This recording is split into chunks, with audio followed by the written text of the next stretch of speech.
Le point avec France Montagne. Jean-Luc Boc, bonjour. Vincent Jay, bonjour. Bonjour Laurent. Nouvellement directeur général de France Montagne. Bienvenue. Merci beaucoup, merci de m'accueillir aujourd'hui. Donc le choix est fait, Jean-Luc Boc.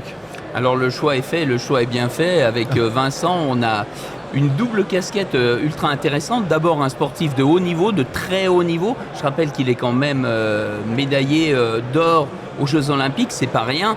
Il faut quand même le remettre en avant. Et surtout, il a une reconversion dans le monde de la montagne qu'il connaît parfaitement bien et qui va être un atout de fédération pour tous les acteurs. Alors Vincent, vous êtes nouveau porte-parole finalement de France Montagne. J'imagine que les choses se mettent en place, mais quels sont vos principaux objectifs et qu'est-ce qui vous a séduit dans cette nomination ? Alors, je prendrai mes fonctions début mai, le 5 mai pour être précis. Vous savez, moi je suis un enfant de la montagne. Je suis le pur produit de l'écosystème montagne. Le bébé éprouvette montagne, hein. Maman pull rouge, père Compagnie des Alpes, grand-père qui était maire de la vallée des Bellevilles, qui a créé la station de ski des Menuires. Donc France Montagne, c'était un peu naturel. Et puis, mon président vous l'a dit, 2010, création de France Montagne, c'est une année importante pour moi. Puisque 2010, c'est les Jeux Olympiques de Vancouver et c'est là où j'ai été médaillé d'or et médaillé de bronze. Donc, beaucoup de liens qui convergent. Il n'y a pas de hasard. Voilà. Donc, et après, la feuille de route de France Montagne, elle a été tracée par les élus, par mes prédécesseurs. Donc, je m'imprègne de cette feuille de route et puis, ça sera le garde-fou, la limite droite, la limite gauche. Et on restera dans cette feuille de route. Ça demande beaucoup d'agilité quand même, directeur général de France Montagne, parce qu'on a affaire à la fois aux industriels, aux collectivités, aux politiques de haut niveau. C'est l'agilité, la souplesse, la diplomatie, c'est aussi rebondir, c'est aussi comment on peut dire ça, pour un athlète, c'est aussi ce qu'il a appris ou c'est ce qu'il apprend à faire depuis son plus jeune âge. Vous avez une remise en cause qui est perpétuelle, permanente. Le biathlon, c'est mon sport, c'est pas parce qu'un jour vous tirez à 10 sur 10 ou 20 sur 20 que le lendemain vous allez tirer à 10 sur 10 ou 20 sur 20. Donc vous devez vous adapter en permanence, la neige, les conditions extérieures changent. Là aujourd'hui c'est exactement ça.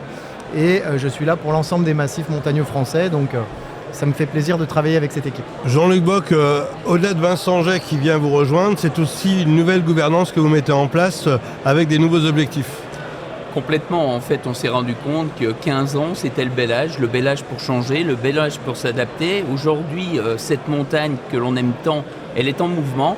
À nous de la suivre, à nous de s'adapter à son fonctionnement et à nous d'être proactifs pour qu'elle fonctionne. Tout en rappelant qu'on a décidé d'avoir 3 pôles de fonctionnement. Le premier, fédéré pour que l'intégralité des acteurs se réunissent, travaillent en collectif et continuent à fonctionner et à avancer. Le deuxième, communiquer, promouvoir, c'est le pôle promouvoir qui est indispensable aujourd'hui au fonctionnement de nos stations. Et le troisième point qui est devenu essentiel, et qui va nous permettre d'évoluer dans ce monde quelquefois un petit peu difficile, le pôle influencé, puisqu'aujourd'hui on a besoin d'éléments de langage à destination des professionnels et du grand public. Comment on défend les intérêts des stations lorsqu'on s'appelle France Montagne et quel avenir pour notre économie ? Déjà, comment on défend ? La première des choses, c'est en mettant en valeur cet écosystème montagne qui fonctionne et qui fonctionne bien. On le voit, on est quasiment à la fin d'une saison qui a particulièrement bien fonctionné. Elle est identique à l'année précédente, avec des points un petit peu plus hauts et un petit peu plus bas. Mais en tout cas, le fonctionnement est optimisé. Et c'est à nous maintenant de développer encore ce modèle et surtout de le pérenniser dans le temps pour que certains de nos détracteurs arrêtent de dire « le ski c'est fini ». Non, le ski c'est pas fini, on en a encore pour plusieurs années.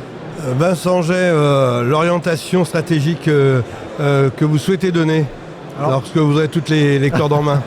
Mon président vous l'a dit, il y a une feuille de route qui est tracée avec 3 piliers. Et donc c'est sur ces 3 piliers qu'on va capitaliser, qu'on va développer aussi. France Montagne, ça a un rôle, le président l'a dit, de fédérer l'ensemble des acteurs.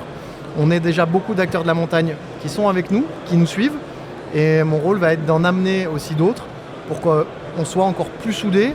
Et je pense que quand les montagnards sont ensemble, il y a rarement plus fort que les montagnards.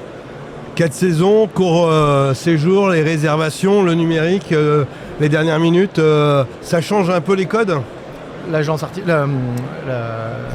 L'intelligence artificielle, merci. Tout change les codes. La société elle est en mouvement, la montagne elle est en mouvement.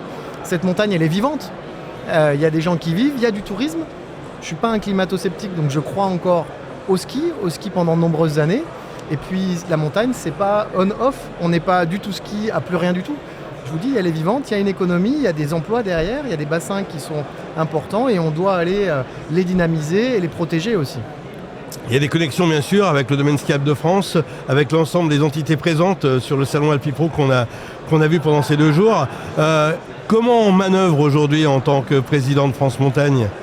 Déjà, il faut se rappeler que quand on a la chance d'être président de France Montagne, c'est issu d'une volonté en 2010, comme le disait si bien Vincent, de fédérer les acteurs de la montagne dans un pôle commun de fonctionnement.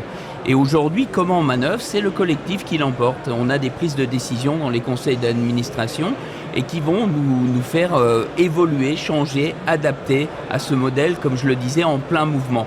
Mais ce qui est quand même rassurant, c'est de voir la saison qu'on vient de vivre et surtout de se dire que ce n'est pas la dernière. Il y en aura encore des dizaines, des centaines.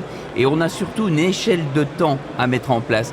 Oui, une petite station de moyenne altitude, voire basse altitude, aura plus de difficultés rapidement, mais les fleurons qui sont en haute altitude en ont encore pour des dizaines, voire des centaines d'années.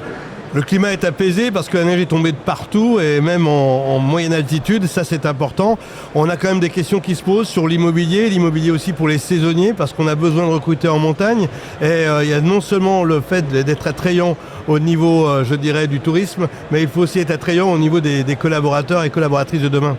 C'est obligatoire, ce monde en mouvement, ce changement de paradigme, il vient aussi de la clientèle.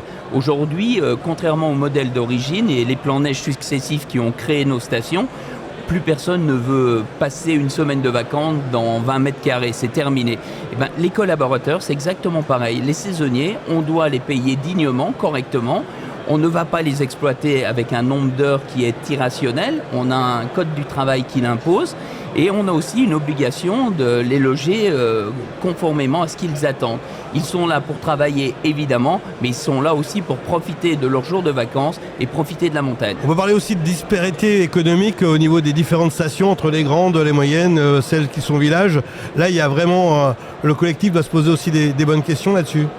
Le collectif, il agit dans sa globalité. On ne peut pas dire que les petites restent dans leur coin et les grandes avancent beaucoup plus vite que les autres. Elles doivent aussi regarder derrière, elles doivent aider, elles doivent tendre la main. Je rappelle qu'on apprend à skier à proximité, très souvent dans des petites stations, et qu'ensuite on évolue vers le modèle de plus en plus grand. Donc oui, on a besoin les uns des autres et c'est plus que jamais indispensable.